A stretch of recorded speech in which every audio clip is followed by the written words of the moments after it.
métier, c'est logopédiste. Ça vient du grec, ça veut dire éducation du logos, donc du verbe, de la parole. Et c'est donc une discipline qui se trouve au carrefour entre la linguistique, la psychologie, la pédagogie et la médecine. Alors, la pratique d'une logopédiste, c'est d'accompagner des personnes qui souhaitent développer ou récupérer au mieux leur capacité de communication. Ça peut être dans la langue orale ou dans la langue écrite, mais aussi dans la CA, communication augmentée alternative. C'est développer des moyens pour suppléer, compléter la parole ou la langue écrite pour les personnes à qui ça pose des difficultés. C'est tous les moyens comme l'utilisation de pictos, l'utilisation d'images, de photos et aussi les téléthèses.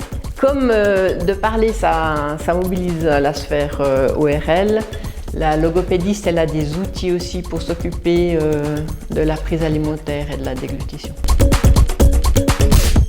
C'est des appareils qui ont une synthèse vocale et qui permettent de produire un message en pesant sur un écran ou en utilisant un clavier. On utilise aussi le langage corporel, le langage non verbal, et puis c'est vrai qu'à la Fondation Echo, on utilise parfois des signes, parfois des gestes, oui.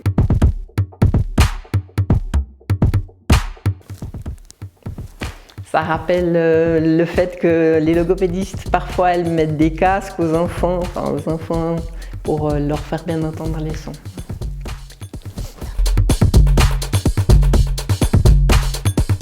La Fondation, elle nous donne des opportunités pour nous former. Il y a des groupes de travail sur différents sujets, on peut y participer. Et puis il y a tout le temps des nouvelles idées, des nouveaux projets.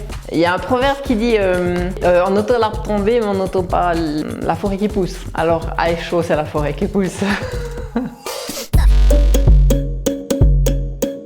Je ne sais pas si ça me plaît le moins, mais en tout cas, c'est ce qui me donne le plus de fil à retordre, le plus de grains à moudre. C'est le sentiment d'impuissance, en fait. Le sentiment d'impuissance et puis les doutes qu'on mène dans le travail. C'est vrai que dans la vie, mais particulièrement, je pense, dans les situations de polyhandicap, il y a des murs parfois qu'on ne peut pas bouger. Et puis ça, c'est douloureux à constater. Il y a aussi encore toujours la question, mais est-ce que j'ai quand même tout tenté pour bouger les murs? Est-ce que j'ai pensé à toutes les fenêtres? Est-ce que j'ai cherché tous les chemins? Donc oui, c'est douloureux, mais en même temps, je me dis que de réfléchir à ces questions, puis c'est vraiment des questions qui sont au cœur de l'existence. J'espère que ça rend plus pertinent dans le travail qu'on fait, et puis aussi peut-être plus pertinent dans sa propre vie, parce qu'on est au cœur des questions existentielles. Pour chaque nouvelle situation, c'est un nouveau défi. À chaque fois, c'est nouveau, il faut inventer, il faut observer, il faut entrer dans la demande, entrer dans la situation, collaborer avec tout le reste de l'équipe pour bien cerner la demande de chacun, les points de vue aussi de chacun, parce qu'on a des priorités, des éclairages différents. Puis une fois qu'on s'est immergé de tout ça, il faut créer un plan d'action en fait, expérimenter, rectifier le tir. C'est passionnant.